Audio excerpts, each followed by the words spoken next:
Chers auditeurs, dans ce nouvel épisode, nous allons parler de l'évolution du marché de la cession d'entreprise dans le secteur du transport routier européen à l'horizon 2026 à 2028, des profils d'acquéreurs et des leviers de valeur.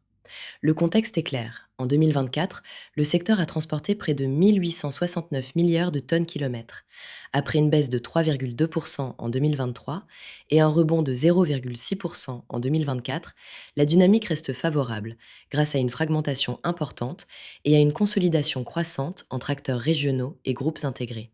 D'ici 2026 à 2028, les signaux montrent une intensification des opérations de consolidation avec des acteurs tels que DSV, CMA-CGM, Bolloré, DFDS et Sender, ce qui crée une fenêtre d'opportunité pour les cessions et les plateformes régionales. Les acquéreurs se répartissent entre stratégiques, qui veulent densifier leur réseau et sécuriser les volumes, financiers, qui recherchent des plateformes régionales scalables et des contrats récurrents, family office, recherchant des actifs stables à rendement, et MBO et MBI pour une transmission progressive. Chaque profil implique des modalités propres, comme l'earn-out ou la présence du dirigeant pour assurer la continuité.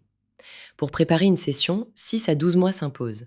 Régler la gouvernance, fiabiliser le chiffre d'affaires et diversifier le portefeuille client. Et constituer une data room exhaustive avec ERP, CRM, coût par trajet, maintenance flotte, litige, avec un éclairage ESG. En vente, le processus type passe par teaser, NDA, CIM, diffusion à une longue liste, puis shortlist, LOI, due diligence et SPA, avec un calendrier moyen de 7 à 10 mois.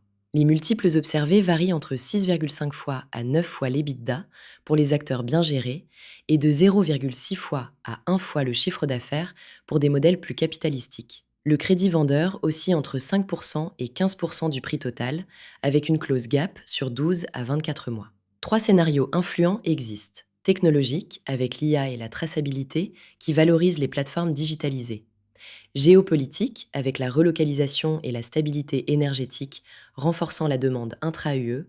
Et macro-sociétal, avec la pénurie de chauffeurs, la nécessité d'automatisation et de sous-traitance. Les principaux risques pour le cédant incluent la dépendance aux dirigeants, la pénurie de conducteurs et la dette BFR. Les axes de travail prioritaires recommandent de réduire la dépendance, accroître la récurrence des revenus, moderniser la flotte et préparer la data room. En conclusion, la valeur se déplace vers la donnée, la traçabilité et la durabilité. Et les dirigeants qui structureront leurs actifs et démontreront une croissance soutenue devraient viser 7 fois à 9 fois l'EBITDA. Abordons vos questions et commentaires après l'écoute. Et n'hésitez pas à partager cet épisode et à nous contacter pour approfondir.